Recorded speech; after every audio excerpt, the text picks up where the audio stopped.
ಎಲ್ಲರಿಗೂ ನಮಸ್ಕಾರಗಳು. ನಾನು ಪ್ರೊಫೆಸರ್ ಎಸ್.ಬಿ. ಹಲ್ಲೊಳ್ಳಿ, ಕರ್ನಾಟಕ ಸರ್ಕಾರ ಕಾಲೇಜು ಶಿಕ್ಷಣ ಇಲಾಖೆ ಸರ್ಕಾರಿ ಪ್ರಥಮ ದರ್ಜೆ ಕಾಲೇಜು ತೇಲ್ಸಂಗದಲ್ಲಿ ಅರ್ಥಶಾಸ್ತ್ರ ವಿಭಾಗದ ಮುಖ್ಯಸ್ಥನಾಗಿ ಕಾರ್ಯನಿರ್ವಹಿಸ್ತಾ ಇದ್ದೇನೆ. ನಾನು ಇವತ್ತಿನ ದಿನ ರಾಣಿ ಚೆನ್ನಮ್ಮ ವಿಶ್ವವಿದ್ಯಾಲಯದ ಅಡಿಯಲ್ಲಿ ಬಿಕಾಂ ಅಂತಿಮ ವರ್ಷದ ಅರ್ಥಶಾಸ್ತ್ರ ಪತ್ರಿಕೆಯಲ್ಲಿ ಪಬ್ಲಿಕ್ ಫೈನಾನ್ಸ್ ಸಾರ್ವಜನಿಕ ಹಣಕಾಸು ವಿಷಯದ ಕುರಿತು ತಮಗೆ ತಿಳಿಸಲಿಕ್ಕೆ ಇಷ್ಟಪಡ್ತಾ ಇದ್ದೇನೆ. ತಾವು ಈ ಒಂದು ವಿಡಿಯೋ ಪಾಠ ಇಷ್ಟವಾದರೆ ಲೈಕ್ ಮಾಡಿ, ಸಬ್ಸ್ಕ್ರೈಬ್ ಮಾಡಿ ಹಾಗೂ ಪಕ್ಕದಲ್ಲಿರುವ ಬೆಲ್ ಐಕಾನನ್ನು ಪ್ರೆಸ್ ಮಾಡುವ ಮೂಲಕ ಮುಂದಿನ ನೋಟಿಫಿಕೇಷನ್ಗಳನ್ನು ಪಡೆಯುತ್ತೀರಿ ಅಂತ ನಂಬಿಕೊಂಡಿರುತ್ತೇನೆ. ವಿದ್ಯಾರ್ಥಿ ಸ್ನೇಹಿತರೆ, ನಾವೀಗ ಒಂದೊಂದು ಸ್ಲೈಡನ್ನು ತಿಳಿಯುವ ಮೂಲಕ ಈ ಸಾರ್ವಜನಿಕ ಹಣಕಾಸು ಪಬ್ಲಿಕ್ ಫೈನಾನ್ಸ್ ಪಾಠವನ್ನು ಅತ್ಯಂತ ಮನಮುಟ್ಟುವಂತೆ ಅಧ್ಯಯನ ಮಾಡ್ತಾ ಹೋಗೋಣ. ಮೊದಲನೇದಾಗಿ ಸಾರ್ವಜನಿಕ ಹಣಕಾಸು ಪಬ್ಲಿಕ್ ಫೈನಾನ್ಸ್. ಸಾರ್ವಜನಿಕ ಹಣಕಾಸು ಎಂದರೇನು? What is public finance? What it called? What it include? What is the scope of public finance ಅಂತ ಈ ಇತ್ಯಾದಿ ಪ್ರಶ್ನೆಗಳನ್ನು ನಮ್ಮ ಮನದಲ್ಲಿ ಹಾಕಿಕೊಂಡಾಗ ನಮಗೆ ಕಣ್ಮುಂದೆ ಕಾಣುವುದು ಮೊದಲನೆಯದಾಗಿ ಅದರ ಅರ್ಥ. ಸರ್ಕಾರದ ಆದಾಯ ಮತ್ತು ವೆಚ್ಚವನ್ನು ಅಧ್ಯಯನ ಮಾಡುವುದನ್ನು ಸಾರ್ವಜನಿಕ ಹಣಕಾಸು ಎನ್ನುತ್ತಾರೆ. The study of government income and expenditure is called as a public finance. ಆಧುನಿಕವಾಗಿ ಸಾರ್ವಜನಿಕ ಹಣಕಾಸಿನ ವ್ಯಾಪ್ತಿ ಕೇವಲ ಆದಾಯ ಮತ್ತು ವೆಚ್ಚಗಳಿಗೆ ಮಾತ್ರ ಸೀಮಿತವಾಗದೆ ಸಾರ್ವಜನಿಕ ಸಾಲ, ಹಣಕಾಸು ಆಡಳಿತ, ಕೋಶೀಯ ನೀತಿಯನ್ನು ಇತರೆ ಹಲವಾರು ಅಂಶಗಳನ್ನು ಒಳಗೊಂಡಿದೆ.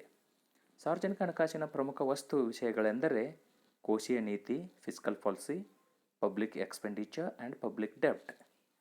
ಅಂದರೆ ಕೋಶೀಯ ನೀತಿ, ಸಾರ್ವಜನಿಕ ವೆಚ್ಚ ಮತ್ತು ಸಾರ್ವಜನಿಕ ಸಾಲ. The modern public finance scope is not only stick on to income and expenditure, it also includes public ಡೆಬ್ಟ್, financial administration and fiscal policy.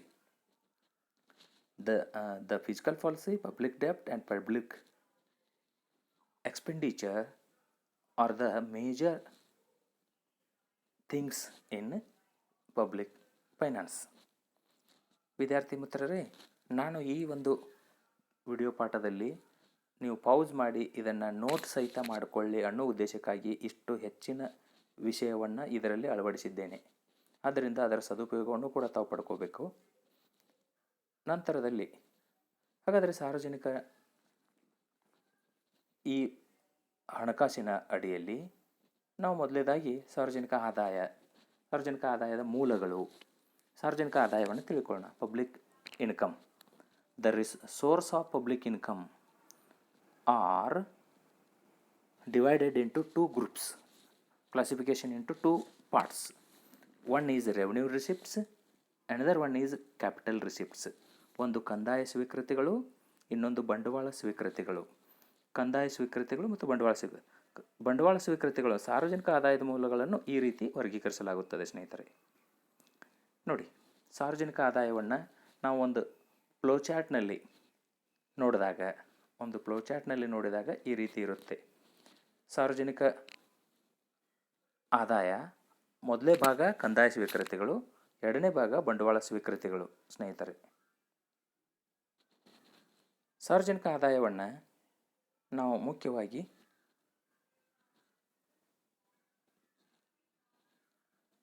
ಕಂದಾಯ ಸ್ವೀಕೃತಿಗಳು ಮತ್ತು ಬಂಡವಾಳ ಸ್ವೀಕೃತಿಗಳು ಅಂತ 2 ರೀತಿಯಲ್ಲಿ ವರ್ಗೀಕರಣ ಮಾಡುತ್ತೇವೆ.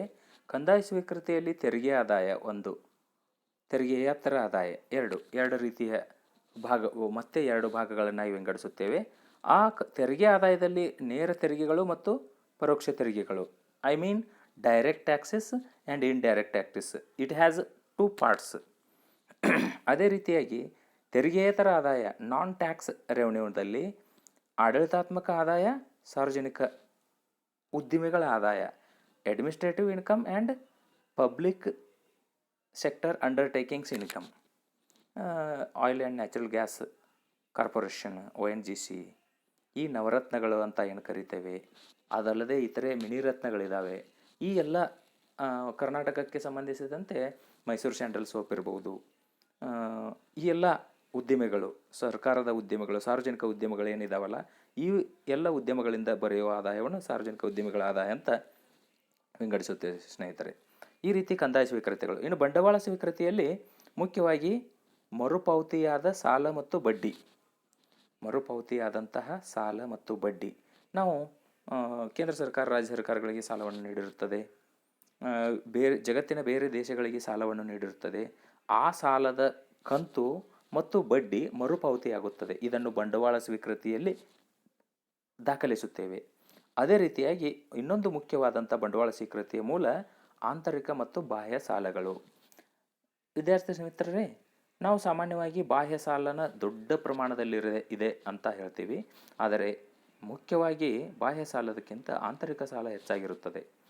ಈ ರೀತಿ ಒಂದು ಸರ್ಕಾರವು ಬಂಡವಾಳ ಸ್ವೀಕೃತಿಯಲ್ಲಿ ಮುಖ್ಯವಾಗಿ ಆಂತರಿಕ ಮತ್ತು ಬಾಹ್ಯ ಸಾಲದ ಮೂಲಕ ಒಟ್ಟಾರೆ ತನ್ನ ಸಾರ್ವಜನಿಕ ಆದಾಯವನ್ನು ಕ್ರೋಢೀಕರಣ ಮಾಡಿಕೊಳ್ಳುತ್ತದೆ.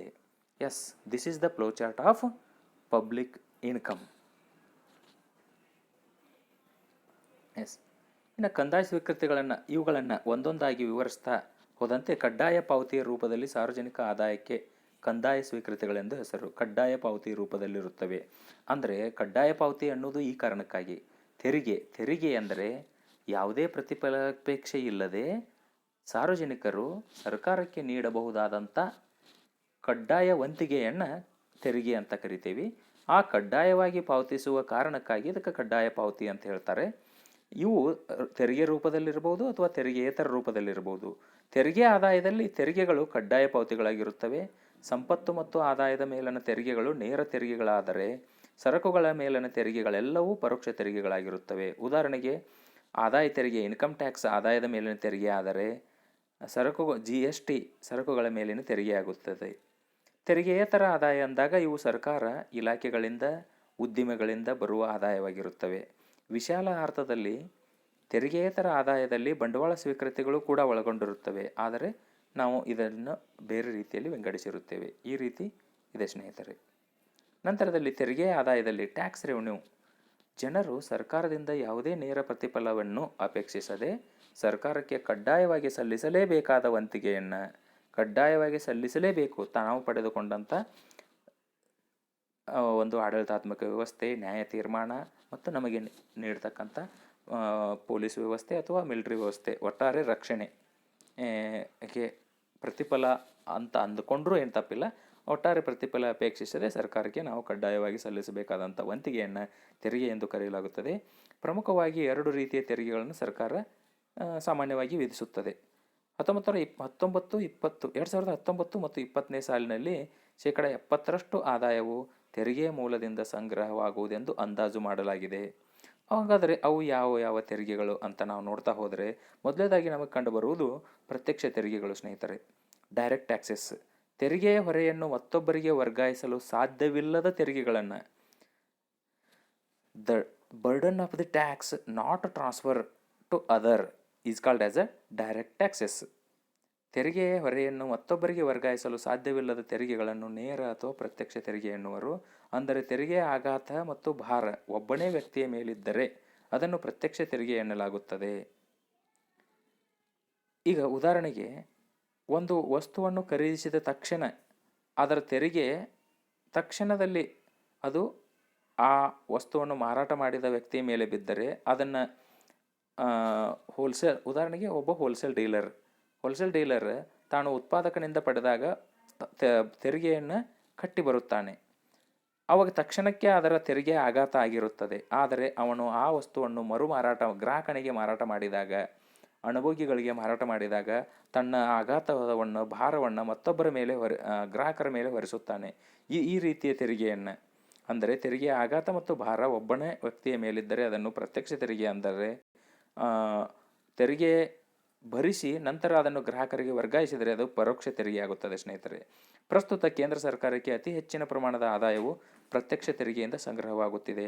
2019-20ನೇ ಸಾಲಿನಲ್ಲಿ 38% ಆದಾಯ ನೇರ ತೆರಿಗೆಯಿಂದ ಸಂಗ್ರಹವಾಗುವುದೆಂದು ಅಂದಾಜಿಸಲಾಗಿದೆ.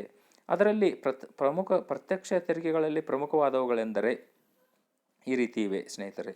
ಆದಾಯ ತೆರಿಗೆ. ಆದಾಯ ತೆರಿಗೆಯನ್ನು ವ್ಯಕ್ತಿಗಳ ವಾರ್ಷಿಕ ಆದಾಯ, ಹಿಂದೂ ಅವಿಭಕ್ತ ಕುಟುಂಬದ ಆದಾಯ ಮತ್ತು ನೋಂದಣಿಯಾಗದ ಉದ್ಯಮಗಳ ವಾರ್ಷಿಕ ಆದಾಯದ ಮೇಲೆ ವಿಧಿಸಲಾಗುತ್ತದೆ. ಆದಾಯ ತೆರಿಗೆಯು ಪ್ರಗತಿಪರ ತೆರಿಗೆಯಾಗಿದ್ದು ಆದಾಯ ತೆರಿಗೆಯು ಪ್ರಗತಿಪರ ತೆರಿಗೆಯಾಗಿದ್ದು ಇದನ್ನು ವಿವಿಧ ದರಗಳಲ್ಲಿ ವಿಧಿಸಲಾಗುತ್ತದೆ. ವಿವಿಧ ದರಗಳು.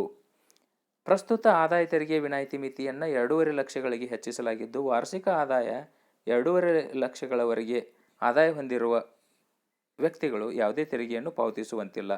ಆದರೆ 60 ವರ್ಷಗಳಿಂದ 80 ವರ್ಷಗಳ ವಯೋಮಾನದವರಿಗೆ 3 ಲಕ್ಷದವರೆಗೆ ಯಾವುದೇ ತೆರಿಗೆ ಪಾವತಿಸುವಂತಿಲ್ಲ. ಹಾಗೆಯೇ 80 ವರ್ಷಕ್ಕಿಂತ ಮೇಲ್ಪಟ್ಟವರಿಗೆ 5 ಲಕ್ಷದವರೆಗೆ ಯಾವುದೇ ತೆರಿಗೆಯನ್ನು ಪಾವತಿಸುವಂತಿಲ್ಲ. ವಿವಿಧ ಹಂತದ ಆದಾಯದ ಮೇಲೆ ವಿಧಿಸಲಾಗುವ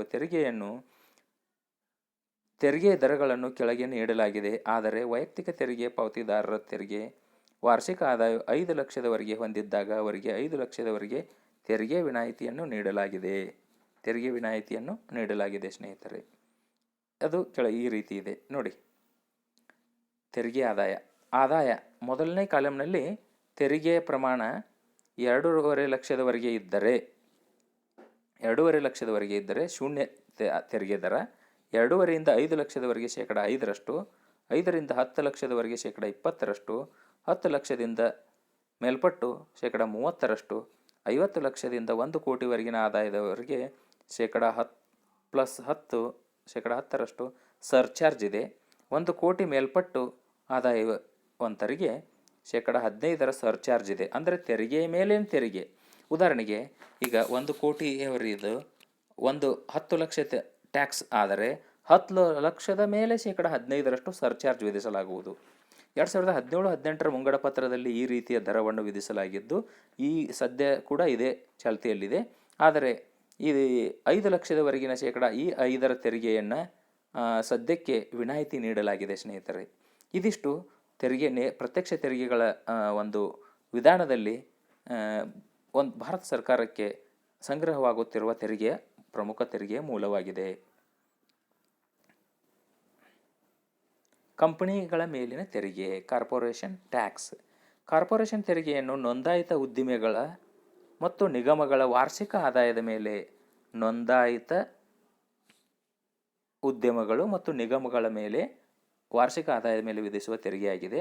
2015-16 ಮುಂಗಡ ಪತ್ರದಲ್ಲಿ ವಾರ್ಷಿಕ ವಹಿವಾಟು 250 ಕೋಟಿಗಿಂತ ಕಡಿಮೆ ಹೊಂದಿರುವ the transaction of a year not more than 250 crore. Those corporation companies should be given the tax of 25% to the government. ಸರ್ಕಾರಕ್ಕೆ ತಮ್ಮ ವಾರ್ಷಿಕ ವಹಿವಾಟು 250 ಕೋಟಿಗಿಂತ ಕಡಿಮೆ ಹೊಂದಿರುವ ಕಂಪನಿಗಳು 30% 25% ಕಡಿಮೆ ಮಾಡಿದ್ದಾರೆ. ಉಳಿದ ಕಂಪನಿಗಳಿಗೆ 30% ಅಂದರೆ 250 ಕೋಟಿಗಿಂತ ಅಧಿಕ ಆದಾಯ ಹೊಂದಿರುವಂಥ ಕಂಪನಿಗಳು 30% ವಿಧಿಸಲಾಗುತ್ತದೆ. ಇದು ಕೇಂದ್ರ ಸರ್ಕಾರಕ್ಕೆ ಅತಿ ಹೆಚ್ಚು ಆದಾಯ ತರುವ ಎರಡನೇ ಮೂಲವಾಗಿದೆ. 2018-19 ಸಾಲಿನ ಕಾರ್ಪೊರೇಷನ್ ತೆರಿಗೆಯಿಂದ 19% ಆದಾಯ ಬರುವುದೆಂದು ಅಂದಾಜಿಸಲಾಗಿತ್ತು. ಹಾಗೆಯೇ 2019-20 ಸಾಲಿನಲ್ಲಿ 21% ಆದಾಯ ಬರುವುದೆಂದು ಅಂದಾಜಿಸಲಾಗಿದೆ ಸ್ನೇಹಿತರೆ. ಸಂಪತ್ತಿನ ಮೇಲಿನ ತೆರಿಗೆ, ವೆಲ್ತ್ ಟ್ಯಾಕ್ಸ್. ಕಾಲ್ಡಾರ್ ಸಮಿತಿಯ ಶಿಫಾರಸಿನ ಮೇರೆಗೆ ಸಂಪತ್ತಿನ ಮೇಲಿನ ವಾರ್ಷಿಕ ತೆರಿಗೆಯನ್ನು 1957ರಲ್ಲಿ ವಿಧಿಸಲಾಯಿತು. ಇದು 1957ರಿಂದ ಕಾಲ್ಡಾರ್ ಸಮಿತಿಯ ಶಿಫಾರಸಿನಂತೆ ಆರಂಭವಾದಂಥ ತೆರಿಗೆಯಾಗಿದೆ. ಜನರು ಮತ್ತು ಉದ್ಯಮ ಸಂಸ್ಥೆಗಳ ಸಂಪತ್ತಿನ ಮೇಲೆ ವಿಧಿಸುವ ತೆರಿಗೆಯನ್ನು ಸಂಪತ್ತಿನ ತೆರಿಗೆ ಎನ್ನುವರು. ಅಂದರೆ ಜನರು ಹೊಂದಿರುವ ಸಂಪತ್ತು ಮತ್ತು ಉದ್ಯಮ ಸಂಸ್ಥೆಗಳು ಹೊಂದಿರುವ ಸಂಪತ್ತಿನ ಮೇಲೆ ತೆರಿಗೆಯನ್ನು ವಿಧಿಸಲಾಗುತ್ತದೆ. 2015-16 ಮುಂಗಡ ಪತ್ರದಲ್ಲಿ ಇದನ್ನು ರದ್ದುಪಡಿಸಲಾಗಿದೆ. It can be demolished. It will demolished. ನಾಲ್ಕನೇದಾಗಿ ಎಸ್ಟೇಟ್ ಡ್ಯೂಟಿ ಅಂದರೆ ಆಸ್ತಿ ಹಕ್ಕುದಾರಿಕೆ ತೆರಿಗೆ. ಆಸ್ತಿ ಹಕ್ಕುದಾರಿಕೆ ತೆರಿಗೆಯನ್ನು 1953ರಿಂದ ವಿಧಿಸಲು ಆರಂಭಿಸಲಾಯಿತು. ಒಬ್ಬ ವ್ಯಕ್ತಿಯ ಮರಣದ ನಂತರ ಆ ಆಸ್ತಿಯನ್ನು ಪಡೆಯುವ ಹಕ್ಕುದಾರರ ಮೇಲೆ ಒಬ್ಬ ವ್ಯಕ್ತಿ ಮರಣ ಹೊಂದಿದಾಗ ಆ ಆಸ್ತಿ ಯಾರಿಗೆ ವರ್ಗಾಯಿಸಲಾಗುತ್ತದೆಯೋ ಅವರಿಗೆ ವಿಧಿಸಲಾಗುವ ತೆರಿಗೆಯಾಗಿದೆ ಇದು. ಇದನ್ನು 1985 ಏಪ್ರಿಲ್ 1ರಿಂದ ರದ್ದುಪಡಿಸಲಾಗಿದೆ. ಉಡುಗೊರೆ ತೆರಿಗೆ, ಗಿಫ್ಟ್ ಟ್ಯಾಕ್ಸ್. ಉಡುಗೊರೆ ತೆರಿಗೆಯನ್ನು ಮೊದಲ ಬಾರಿಗೆ 1957ರಲ್ಲಿ ವಿಧಿಸಲಾಯಿತು. ಇದನ್ನು ಉಡುಗೊರೆ ಅಥವಾ ಬಹುಮಾನದ ರೂಪದಲ್ಲಿ ಕೊಡುವ ನಗದು ಅಥವಾ ಆಸ್ತಿಯ ಮೇಲೆ ವಿಧಿಸಲಾಗುತ್ತದೆ. ಆದರೆ ಇದು ಚಾರಿಟೇಬಲ್ ಸಂಸ್ಥೆಗಳು, ಸರ್ಕಾರದ ಕಂಪನಿಗಳಿಗೆ, ಖಾಸಗಿ ಕಂಪನಿಗಳಿಗೆ ಅನ್ವಯಿಸುವುದಿಲ್ಲ. ಈ ತೆರಿಗೆಯನ್ನು ಅಕ್ಟೋಬರ್ 1, 1998ರಿಂದ ರದ್ದುಪಡಿಸಲಾಗಿದೆ. ಬಡ್ಡಿಗಳ ಮೇಲಿನ ತೆರಿಗೆಯನ್ನು ಇಂಟ್ರೆಸ್ಟ್ ಟ್ಯಾಕ್ಸ್. ಬಡ್ಡಿಗಳ ಮೇಲಿನ ತೆರಿಗೆಯನ್ನು ಬ್ಯಾಂಕ್ ಗಳಿಸುವ ಬಡ್ಡಿಯ ಮೇಲೆ ವಿಧಿಸಲಾಗುತ್ತದೆ. ಅಂದರೆ ನಾವು ಬ್ಯಾಂಕ್ನಲ್ಲಿ ಹಣವನ್ನು ಡೆಪಾಸಿಟ್ ಮಾಡಿದಾಗ, ಠೇವಣಿ ಮಾಡಿದಾಗ ಅದರ ಮೇಲೆ ಬರ್ತಕ್ಕಂಥ ತೆರಿಗೆ, ಅದರ ಮೇಲೆ ಬರ್ತಕ್ಕಂಥ ಬಡ್ಡಿ ಹಣಕ್ಕೆ ವಿಧಿಸಲಾಗುವಂಥ ತೆರಿಗೆಯಾಗಿದೆ. 1985ರಿಂದ ರದ್ದುಪಡಿಸಲಾಗಿದ್ದು ಮತ್ತೆ ಇದನ್ನು ಜಾರಿಗೆ ತರಲಾಗಿದೆ. ಕೊನೆಗೆ 2001ರಿಂದ ಹಿಂಪಡೆಯಲಾಗಿದೆ. ಭತ್ಯೆಗಳ ಮೇಲಿನ ತೆರಿಗೆ, ಫ್ರಿಂಜ್ ಬೆನಿಫಿಟ್ ಟ್ಯಾಕ್ಸ್. ಭತ್ಯೆಗಳ ಮೇಲಿನ ತೆರಿಗೆಯನ್ನು ಮಾಲೀಕರು ತನ್ನ ಉದ್ಯೋಗಿಗಳಿಗೆ ನೀಡುವ ಸೌಲಭ್ಯದ ಮೇಲೆ ವಿಧಿಸಲಾಗುತ್ತದೆ. ಆದರೆ ಇದನ್ನು ಪ್ರಸ್ತುತ ರದ್ದುಪಡಿಸಲಾಗಿದೆ. ನಂತರದಲ್ಲಿ ವೆಚ್ಚದ ತೆರಿಗೆ, ಎಕ್ಸ್ಪೆಂಡಿಚರ್ ಟ್ಯಾಕ್ಸ್. ವೆಚ್ಚದ ತೆರಿಗೆ ವ್ಯಕ್ತಿಗಳು ಒಂದು ಮಿತಿಗಿಂತ ಹೆಚ್ಚಾಗಿ ಮಾಡಿದ ವೆಚ್ಚದ ಮೇಲೆ ವಿಧಿಸಲಾಗುತ್ತದೆ. ಅಂದರೆ ಜನರು ಐಷಾರಾಮಿ ಹೋಟೆಲ್ಗಳು ಮುಂತಾದ ಕಡೆ ಮಾಡುವ ವೆಚ್ಚದ ಮೇಲೆ ವಿಧಿಸಲಾಗುತ್ತದೆ. ಪ್ರಸ್ತುತ ಇದನ್ನು ಸಹ ರದ್ದುಪಡಿಸಲಾಗಿದೆ. ಬ್ಯಾಂಕ್ ನಗದು ವ್ಯವಹಾರದ ತೆರಿಗೆ, ಬ್ಯಾಂಕ್ ಕ್ಯಾಶ್ ಟ್ರಾನ್ಸಾಕ್ಷನ್ ಟ್ಯಾಕ್ಸ್. ಬ್ಯಾಂಕ್ಗಳು ನಗದು ವ್ಯವಹಾರಗಳ ಮೇಲೆ ತೆರಿಗೆಯನ್ನು 2004-05ನೇ ಸಾಲಿನಲ್ಲಿ ವಿಧಿಸಲಾಯಿತು. ಆದರೆ 2008-09ನೇ ಸಾಲಿನಲ್ಲಿ ಇದನ್ನು ರದ್ದುಪಡಿಸಲಾಯಿತು. ಆದರೆ ಚಂದ್ರಬಾಬು ನಾಯ್ಡು ನೇತೃತ್ವದ ಸಮಿತಿಯು ಡಿಜಿಟಲ್ ಪಾವತಿಗಳ ಮೇಲೆ ತೆರಿಗೆ ವಿಧಿಸುವಂತೆ ಶಿಫಾರಸು ಮಾಡಿದೆ. ಚಂದ್ರಬಾಬು ನಾಯ್ಡು ನೇತೃತ್ವದ ಸಮಿತಿ ಡಿಜಿಟಲ್ ಪಾವತಿಗಳ ಮೇಲೆ ತೆರಿಗೆ ವಿಧಿಸುವಂತೆ ಶಿಫಾರಸು ಮಾಡಿದೆ. ನಂತರ ಬರ್ತಕ್ಕಂಥದ್ದು ಸೆಕ್ಯೂರಿಟಿ ಎಕ್ಸ್ಚೇಂಜ್ ಟ್ಯಾಕ್ಸ್, ಷೇರು ವ್ಯವಹಾರ ತೆರಿಗೆ. ಷೇರು ವ್ಯವಹಾರಗಳ ಮೇಲಿನ ತೆರಿಗೆಯನ್ನು ಷೇರು ಮಾರುಕಟ್ಟೆಯಲ್ಲಿ ವ್ಯವಹರಿಸಲಾಗುವ ಷೇರುಗಳು ಮತ್ತು ಭದ್ರತೆಗಳ ಮೇಲೆ ವಿಧಿಸಲಾಗುತ್ತದೆ.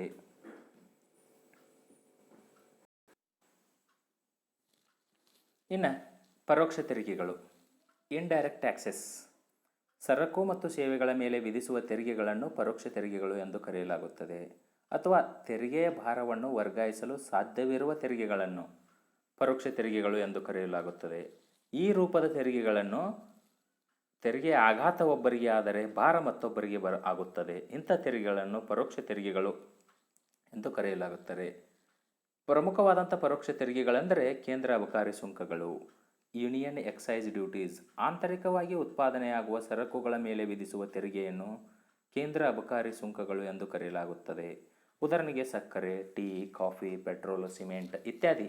ಈ ತೆರಿಗೆ GST ಜಾರಿಗೊಂಡ ಬಳಿಕ ಬಹುತೇಕ ಸರಕುಗಳು GSTಯಲ್ಲಿ ಸೇರಿವೆ. GST ಜಾರಿಗೊಂಡ ಬಳಿಕ ಬಹುತೇಕ ಸರಕುಗಳು ಇದರಲ್ಲಿ ಸೇರಿವೆ. ಉಳಿದ ಸರಕುಗಳಿಂದ 2019 ಮತ್ತು 2020ರ ಮುಂಗಡ ಪತ್ರದಲ್ಲಿ 7% ಆದಾಯ ಸಂಗ್ರಹವಾಗುವುದೆಂದು ಅಂದಾಜಿಸಲಾಗಿದೆ. ಸಾಮಾನ್ಯವಾಗಿ GST ಜಾರಿಗೊಂಡ ನಂತರ ಇದರ ಮಹತ್ವ ಗೌಣವಾಗಿದೆ ಅಂತ ಹೇಳಬಹುದು. ಕೇಂದ್ರ ಅಬಕಾರಿ ಸುಂಕಗಳ ಮಹತ್ವ ಗೌಣವಾಗಿದೆ. ಯಾಕಂದರೆ ಇದರ ಆದಾಯ ಮೊದಲಿನ ಪ್ರಮಾಣದಷ್ಟು ಬರುತ್ತಿಲ್ಲ. ಯಾಕಂದರೆ ಬಹುಮುಖ್ಯವಾಗಿ GST ಅಡಿಯಲ್ಲಿ ಬಹುತೇಕ ಆಂತರಿಕವಾಗಿ ಉತ್ಪಾದನೆಯಾಗುವ ಸರಕುಗಳ ಮೇಲೆ GST ತೆರಿಗೆಯನ್ನು ವಿಧಿಸಲಾಗುತ್ತಾ ಇದೆ. ಆ ಕಾರಣಕ್ಕಾಗಿ ಕೇಂದ್ರ ಅಬಕಾರಿ ಸುಂಕಗಳ ಒಂದು ಪ್ರಮಾಣ ಗೌಣವಾಗಿದೆ. ನಂತರದಲ್ಲಿ ಬರ್ತಕ್ಕಂಥದ್ದು ಸೀಮಾ ಸುಂಕಗಳು, ಕಸ್ಟಮ್ ಡ್ಯೂಟೀಸ್. ಕಸ್ಟಮ್ ಡ್ಯೂಟೀಸ್ ಅಂದರೆ ಸೀಮಾ ಸುಂಕವು ಆಮದು ಮತ್ತು ರಫ್ತು ಸರಕುಗಳ ಮೇಲೆ ವಿಧಿಸಲಾಗುವ ತೆರಿಗೆಯಾಗಿದೆ. ಒಂದು ರಾಷ್ಟ್ರದ ಸೀಮೆಯನ್ನು ದಾಟಿ ಬರ್ತಕ್ಕಂಥ ಮತ್ತು ಹೋಗತಕ್ಕಂಥ ಸರಕುಗಳ ಮೇಲೆ ವಿಧಿಸುವ ಸೀಮೆಯ ಸುಂಕ. ಸಾಮಾನ್ಯವಾಗಿ ಗ್ರಾಮೀಣ ಭಾಗದಲ್ಲಿ ತಮ್ಮ ಹೊಲಗಳ ದಂಡೆಗಳಿಗೆ ಬದುಗಳಿಗೆ ಸೀಮೆ ಅಂತ ಕರೀತಾರೆ ಸ್ನೇಹಿತರೆ. ಈ ರೀತಿ ಸೀಮಾ ಸುಂಕಗಳು, ಕಸ್ಟಮ್ ಡ್ಯೂಟೀಸ್, ಇದನ್ನು ರಫ್ತು ಸುಂಕಗಳು ಮತ್ತು ಆಮದು ಸುಂಕಗಳು ಎಂದು ಎರಡು ರೀತಿಯಲ್ಲಿ ವಿಧಿಸಲಾಗುತ್ತದೆ. ಸರ್ವೇ ಸಾಮಾನ್ಯವಾಗಿ ಮಾತ್ರ ರಫ್ತುಗಳ ಮೇಲೆ ವಿಧಿಸಲಾಗುತ್ತದೆ. ವಿಶೇಷ ಮತ್ತು ಹೆಚ್ಚುವರಿ ಸೀಮಾ ಸುಂಕಗಳು GSTಯೊಂದಿಗೆ ಸೇರ್ಪಡೆಗೊಂಡಿವೆ. ಉಳಿದ 3 ಸೀಮಾ ಸುಂಕಗಳಿಂದ 2018-19ರಲ್ಲಿ 4% ಆದಾಯ ಸಂಗ್ರಹಿಸುವ ಗುರಿ ಹೊಂದಿದ್ದರೆ 2019-20ರ ಮುಂಗಡ ಪತ್ರದಲ್ಲಿ 14% ಆದಾಯ ಬರುವುದೆಂದು ಅಂದಾಜಿಸಲಾಗಿದೆ. ನಂತರದಲ್ಲಿ ಬರ್ತಕ್ಕಂಥದ್ದು ಸೇವಾ ತೆರಿಗೆ, ಸರ್ವಿಸ್ ಟ್ಯಾಕ್ಸ್. ವಿವಿಧ ಸೇವೆಗಳಾದಂಥ ವ್ಯಾಪಾರ, ವಾಣಿಜ್ಯ, ಸಾರಿಗೆ ಸಂಪರ್ಕ, ಪ್ರವಾಸೋದ್ಯಮ, ವಿಮೆ, ಬ್ಯಾಂಕಿಂಗ್ ಈ ಮೊದಲಾದ ಸೇವೆಗಳ ಮೇಲೆ ವಿಧಿಸುವ ತೆರಿಗೆಯನ್ನು ಇವು ಒಟ್ಟಾರೆಯಾಗಿ ನಾವು ಅರ್ಥಶಾಸ್ತ್ರದ ವಲಯಗಳನ್ನು ಪ್ರಾಥಮಿಕ ವಲಯ, ದ್ವಿತೀಯ ವಲಯ ಮತ್ತು ತೃತೀಯ ವಲಯ ಅಂತ ಏನು ಹೇಳ್ತೀವಿ, ತೃತೀಯ ವಲಯವನ್ನು ಸೇವಾ ವಲಯ ಅಂತ, ಸರ್ವಿಸ್ ಸೆಕ್ಟರ್ ಅಂತ ಏನು ಕರಿತೀವಿ, ಆ ಎಲ್ಲ ಸರ್ವಿಸ್ ಸೆಕ್ಟರ್ಗಳಲ್ಲಿ ಬರ್ತಕ್ಕಂಥ ವಾಣಿಜ್ಯ ಅಂಶಗಳ ಮೇಲೆ, ಸಾರಿಗೆ ಸಂಪರ್ಕದ ಮೇಲೆ, ವ್ಯಾಪಾರದ ಮೇಲೆ, ಪ್ರವಾಸೋದ್ಯಮ, ವಿಮೆ, ಬ್ಯಾಂಕಿಂಗ್ ಈ ಮೊದಲಾದವುಗಳ ಮೇಲೆ ವಿಧಿಸುವ ತೆರಿಗೆಯನ್ನು ಸೇವಾ ತೆರಿಗೆ ಎಂದು ಕರೆಯಲಾಗುತ್ತದೆ. ಸೇವಾ ತೆರಿಗೆಯನ್ನು 1995ರಲ್ಲಿ ಮೊದಲ ಬಾರಿಗೆ ವಿಧಿಸಲಾಯಿತು. ಪ್ರಸ್ತುತ ಸರ್ಚಾರ್ಜ್ ಅಂದರೆ ತೆರಿಗೆಯ ಮೇಲೆ ತೆರಿಗೆ ಒಳಗೊಂಡ 15% ವಿಧಿಸಲಾಗುತ್ತದೆ. ಇದರಲ್ಲಿ ಸೇವಾ ತೆರಿಗೆಯ 14%ಇದ್ದು 2014-15ರಲ್ಲಿ 0.5% ಅಷ್ಟನ್ನು ಸ್ವಚ್ಛ ಭಾರತ ಸೆಸ್ ಅಂತ ಮತ್ತು 2016-17ರಲ್ಲಿ 0.5% ಕೃಷಿ ಕಲ್ಯಾಣ ಸೆಸ್, ಅಗ್ರಿಕಲ್ಚರ್ ವೆಲ್ಫೇರ್ ಸೆಸ್ ಎಂದು ವಿಧಿಸಲಾಗುತ್ತದೆ. ಪ್ರಸ್ತುತ 2016-17ರಲ್ಲಿ ಸೇವಾ ತೆರಿಗೆಯಿಂದ 19% ಆದಾಯ ಬರಬಹುದೆಂದು ನಿರೀಕ್ಷಿಸಲಾಗಿದೆ. ಇದು ಕೂಡ ಒಂದು ಗರಿಷ್ಠವಾದಂಥ ಆದಾಯ ತರಬಲ್ಲಂಥ ತೆರಿಗೆಯಾಗಿದೆ. ಹಾಗೆಯೇ 2017-18ರ ಸಾಲಿನಲ್ಲಿ 10% ಬರುವುದೆಂದು ಅಂದಾಜು ಮಾಡಲಾಗಿತ್ತು. 2018-19ನೇ ಸಾಲಿನಲ್ಲಿ ಇದು ಸರಕು ಮತ್ತು ಸೇವಾ ತೆರಿಗೆಯೊಂದಿಗೆ ವಿಲೀನಗೊಂಡಿದೆ. ಬಹುಮುಖ್ಯವಾಗಿ ಇದು GSTಯಲ್ಲಿ ವಿಲೀನಗೊಂಡಿದೆ.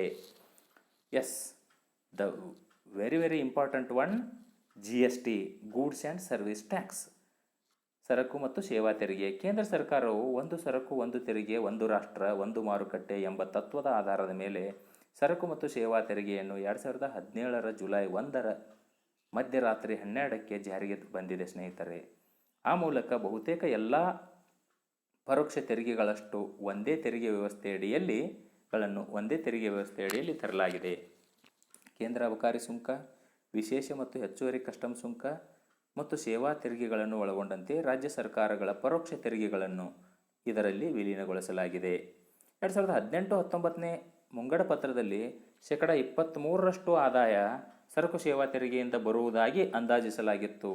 ತೆರಿಗೆ ದರದಲ್ಲಿ ಕಡಿತದ ಕಾರಣದಿಂದ ಇನ್ನಿತರ ಹಲವು ಕಾರಣಗಳಿಂದಾಗಿ 2019-20ನೇ ಸಾಲಿನಲ್ಲಿ 21% ಆದಾಯ GSTಯಿಂದ ಬರುವುದಾಗಿ ಅಂದಾಜಿಸಲಾಗಿದೆ. ಪ್ರಸ್ತುತ ಭಾರತದ ಕೇಂದ್ರ ಸರ್ಕಾರಕ್ಕೆ ಅತಿ ಹೆಚ್ಚು ಆದಾಯ ತರುವ ತೆರಿಗೆ ಯಾವುದಿದೆ ಅಂದರೆ ಅದು GST, ಸರಕು ಸೇವಾ ತೆರಿಗೆಯಾಗಿದೆ ಸ್ನೇಹಿತರೆ. ಎಸ್, ತೆರಿಗೆಯೇತರ ಆದಾಯ.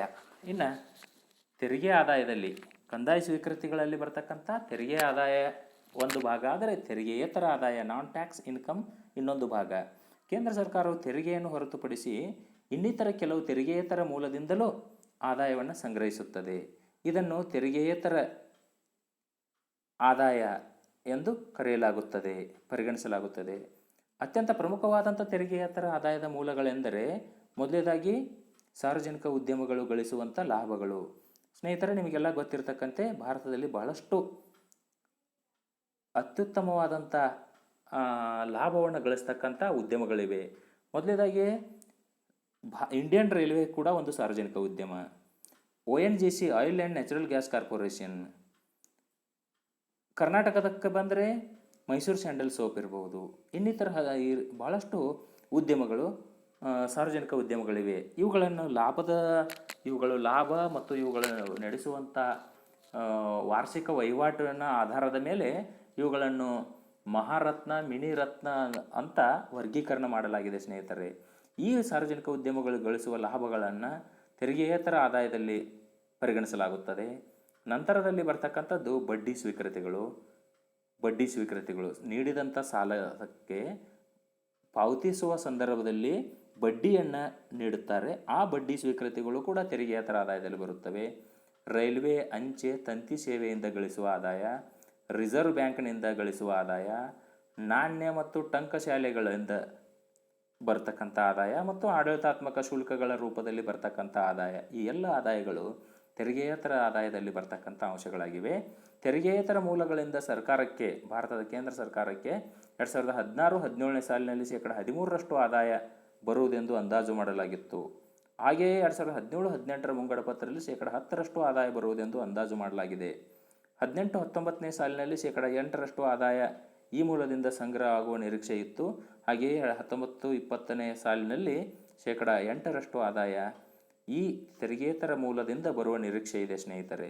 ಒಟ್ಟಾರೆಯಾಗಿ ಇದು ಕೂಡ ಒಂದು ಭಾರತದ ಕೇಂದ್ರ ಸರ್ಕಾರಕ್ಕೆ ಅತ್ಯುತ್ತಮವಾದಂಥ ಕಂದಾಯ ಸ್ವೀಕೃತಿಯಲ್ಲಿನ ಆದಾಯದ ಮೂಲವಾಗಿದೆ.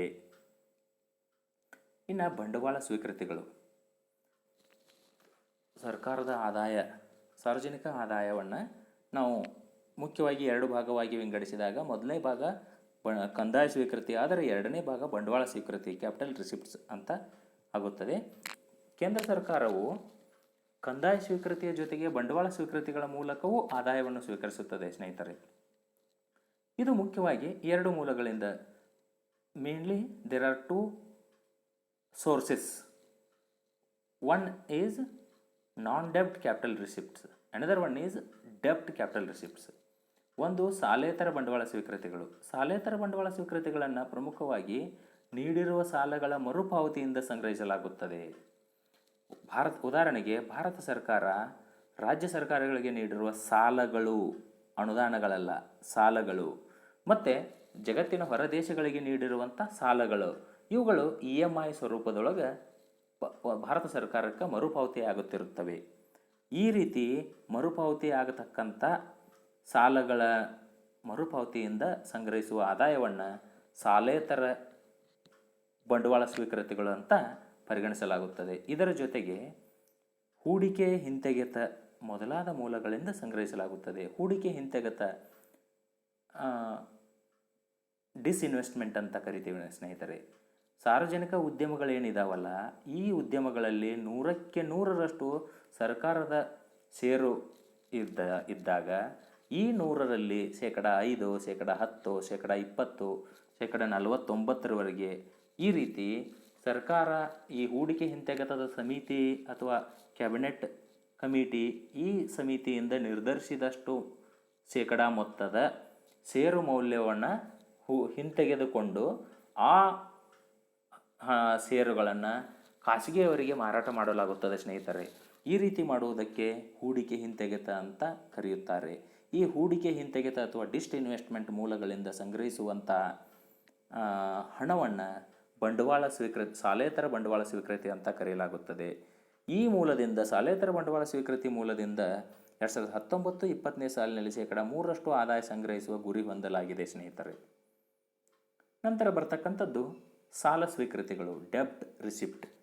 ಬಂಡವಾಳ ಸ್ವೀಕೃತಿಗಳಿಂದ ಪಡೆದ ಸರ್ಕಾರದ ಕಂದಾಯ ಸ್ವೀಕೃತಿಗಳ ಮತ್ತು ಸಾಲೇತರ ಒಟ್ಟು ಮೊತ್ತವನ್ನು ತನ್ನ ಒಟ್ಟು ವೆಚ್ಚವನ್ನು ಭರಿಸಲು ಸಾಧ್ಯವಾಗದಿದ್ದರೆ ವಿವಿಧ ಮೂಲಗಳಿಂದ ಸಾಲಗಳನ್ನು ಸಂಗ್ರಹಿಸುತ್ತದೆ.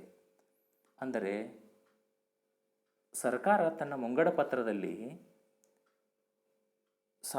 ಒಂದು 100ರಷ್ಟು ಆದಾಯ ಬಂದಾಗ ಆ ಬಂದ ಆದಾಯಕ್ಕಿಂತ ಹೆಚ್ಚಿನ ವೆಚ್ಚವನ್ನು ಮಾಡ್ತಕ್ಕಂಥ ಸಂದರ್ಭದಲ್ಲಿ ಅನಿವಾರ್ಯವಾಗಿ ವಿವಿಧ ಮೂಲಗಳಿಂದ ಸಾಲವನ್ನು ಸಂಗ್ರಹಿಸಿ ಆ ವೆಚ್ಚವನ್ನು ಪೂರ್ಣಗೊಳಿಸಬೇಕಾಗುತ್ತದೆ. ಅಂತಹ ಸಂದರ್ಭದಲ್ಲಿ ಸರ್ಕಾರ ಯಾವ ಮೂಲಗಳಿಂದ, ಮುಖ್ಯವಾಗಿ ಯಾವ ಮೂಲಗಳಿಂದ ಸಾಲವನ್ನು ಸ್ವೀಕರಿಸುತ್ತದೆ ಅಂತ ನೋಡಲಾದರೆ, ಮೊದಲನೇದಾಗಿ ಮಾರುಕಟ್ಟೆ ಸಾಲ, ಮಾರ್ಕೆಟ್ ಡೆಬ್ಟ್. ಎರಡನೇದಾಗಿ ಅಲ್ಪಾವಧಿ ಸಾಲ.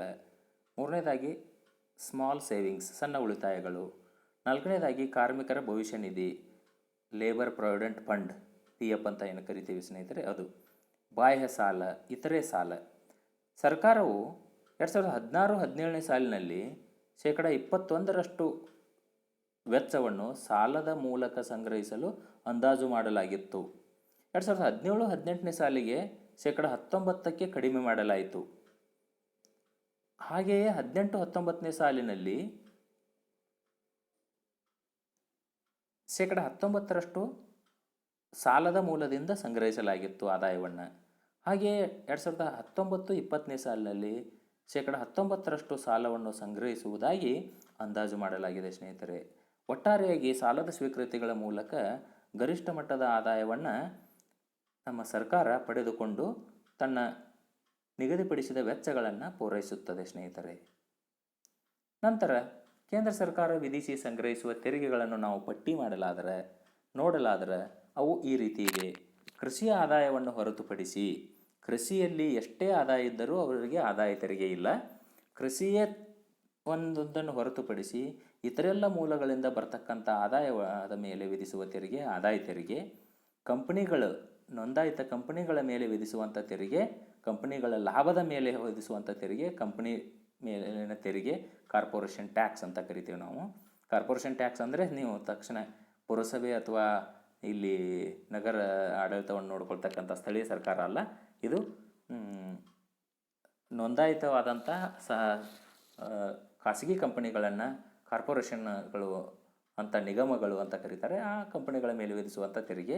ಮೂರನೇದಾಗಿ ಅಬಕಾರಿ ತೆರಿಗೆ, ಎಸ್ಟೇಟ್ ಸುಂಕ, ಬಂಡವಾಳ ಆಸ್ತಿಗಳ ಮೌಲ್ಯದ ಮೇಲಿನ ತೆರಿಗೆ, ಹಣಕಾಸು ಕಡತಗಳ ಮೇಲಿನ ಸ್ಟ್ಯಾಂಪ್ ತೆರಿಗೆ, ಷೇರು ಮಾರುಕಟ್ಟೆಗಳ ವ್ಯವಹಾರದ ಮೇಲಿನ ತೆರಿಗೆ, ವಾರ್ತಾಪತ್ರಿಕೆಗಳ ಮಾರಾಟದ ಮೇಲಿನ ತೆರಿಗೆ, ರೈಲ್ವೆ ಬಾಡಿಗೆ ಮತ್ತು ದರಗಳ ಮೇಲಿನ ತೆರಿಗೆ, ಸರಕು ಮತ್ತು ಪ್ರಯಾಣಿಕರನ್ನು ಸಾಗಿಸುವ ಅಂತಿಮ ತೆರಿಗೆಗಳು, ಅಂತಾರಾಜ್ಯ ಸರಕುಗಳ ವ್ಯಾಪಾರದ ಮೇಲಿನ ತೆರಿಗೆ ಮತ್ತು ಆಮದು ರಫ್ತು ತೆರಿಗೆ. ಇವಿಷ್ಟು ಕೇಂದ್ರ ಸರ್ಕಾರ ವಿಧಿಸಿ ಸಂಗ್ರಹಿಸುವ ತೆರಿಗೆಗಳು.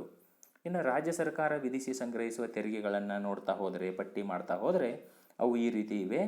ಭೂ ಕಂದಾಯ, ಲ್ಯಾಂಡ್ ರೆವೆನ್ಯೂ, ಸರಕುಗಳ ಮಾರಾಟದ ತೆರಿಗೆ, ಕೃಷಿ ಆದಾಯದ ಮೇಲಿನ ತೆರಿಗೆ ಕೆಲವೊಂದಕ್ಕೆ ಅಲ್ಪ ಪ್ರಮಾಣದಲ್ಲಿ, ಕೃಷಿ ಭೂಮಿಯ ಹಕ್ಕುದಾರಿಕೆ ಮೇಲಿನ ತೆರಿಗೆ, ಸ್ಥಳೀಯ ಪ್ರದೇಶವನ್ನು ಪ್ರವೇಶಿಸುವ ಸರಕುಗಳ ಮೇಲಿನ ತೆರಿಗೆ, ವಿದ್ಯುತ್ ಅನುಭೋಗ ಮತ್ತು ಮಾರಾಟದ ಮೇಲಿನ ತೆರಿಗೆ, ಖನಿಜ ಹಕ್ಕುಗಳ ಮೇಲಿನ ತೆರಿಗೆ, ರಾಯಲ್ಟಿ ಟ್ಯಾಕ್ಸ್ ಆನ್ ಮಿನರಲ್ಸ್ ಅಂತ ಹೇಳ್ತಾರಲ್ಲ ಅದು, ವಾಹನ ನೋಂದಣಿಗಳು, ವಾಹನ ದೋಣಿಗಳು ಮತ್ತು ಪ್ರಾಣಿಗಳ ಮೇಲಿನ ವಾಹನ ನೋಂದಣಿಗಳು ಮತ್ತು ಪ್ರಾಣಿಗಳ ಮೇಲಿನ ತೆರಿಗೆ, ಹಣಕಾಸು ಕಡತಗಳನ್ನು ಹೊರತುಪಡಿಸಿದ ಸ್ಟಾಂಪ್ಗಳ ಮೇಲಿನ ತೆರಿಗೆ, ಮನರಂಜನೆ, ಬೆಟ್ಟಿಂಗ್ ಮತ್ತು ಜೂಜು ಒಳಗೊಂಡಂತೆ ಐಷಾರಾಮಿಗಳ ಮೇಲಿನ ತೆರಿಗೆ, ಟೋಲ್ಸ್ ಸಂಗ್ರಹಣೆ, ಸುಂಕ ಸಂಗ್ರಹಣೆ, ರಸ್ತೆಗಳಲ್ಲಿ ಅಲ್ಲಲ್ಲಿ ಟೋಲ್ ಸಂಗ್ರಹಣೆ ಮಾಡ್ತಾರಲ್ಲ ಇದು, ವೃತ್ತಿಗಳು, ವ್ಯಾಪಾರಗಳು ಮತ್ತು ಉದ್ಯೋಗಗಳ ಮೇಲಿನ ತೆರಿಗೆ, ಪ್ರೊಫೆಷನಲ್ ಟ್ಯಾಕ್ಸ್ ಅಂತ ಕರಿತೀವಿ, ತಲೆಗಂದಾಯ, ವಾರ್ತಾಪತ್ರಿಕೆಗಳನ್ನು ಹೊರತುಪಡಿಸಿದ ಜಾಹೀರಾತುಗಳ ಮೇಲಿನ ತೆರಿಗೆ.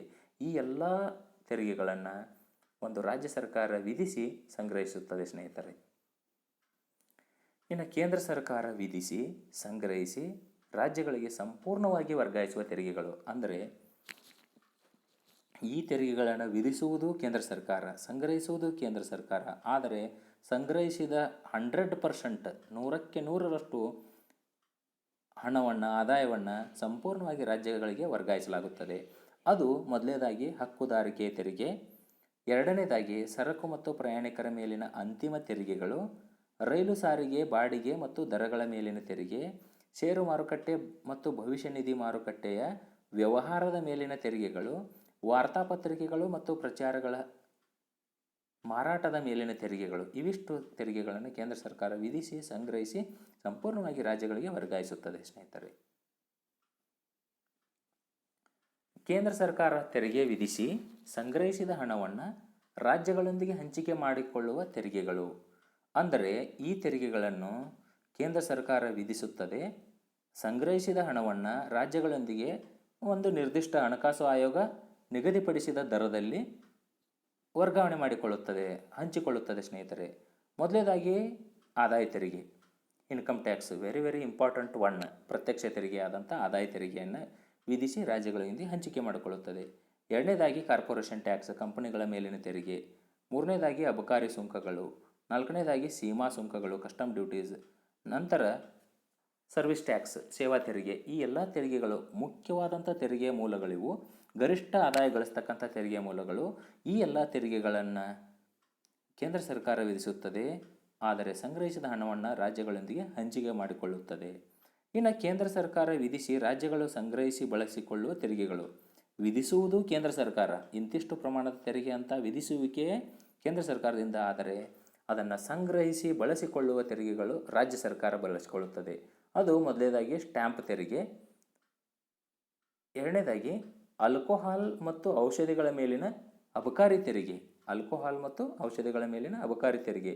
ಈ ತೆರಿಗೆಗಳನ್ನು ಕೇಂದ್ರ ಸರ್ಕಾರ ವಿಧಿಸಿದರೆ ರಾಜ್ಯ ಸರ್ಕಾರಗಳು ಸಂಗ್ರಹಿಸಿ ಅದನ್ನು ಬಳಸಿಕೊಳ್ಳುತ್ತವೆ ಸ್ನೇಹಿತರೆ.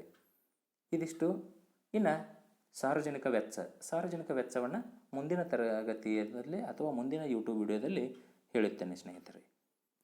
ಈ ವಿಡಿಯೋ ನಿಮಗೆ ಇಷ್ಟವಾಗಿದ್ದರೆ ಲೈಕ್ ಮಾಡಿ, ಸಬ್ಸ್ಕ್ರೈಬ್ ಮಾಡಿ ಪಕ್ಕದಲ್ಲಿರುವ ಬೆಲ್ ಐಕಾನ್ ಅನ್ನು ಒತ್ತಿ ಮುಂದಿನ ವಿಡಿಯೋಗಳಿಗೆ ನೋಟಿಫಿಕೇಷನ್ಗಳಿಗೆ ತಾವು ಕೇಳಲಿಕ್ಕೆ ಸಿದ್ಧರಾಗಿ ಅಂತ ಕೇಳ್ಕೊಳ್ತಾ ಇದ್ದೇನೆ ಸ್ನೇಹಿತರೆ.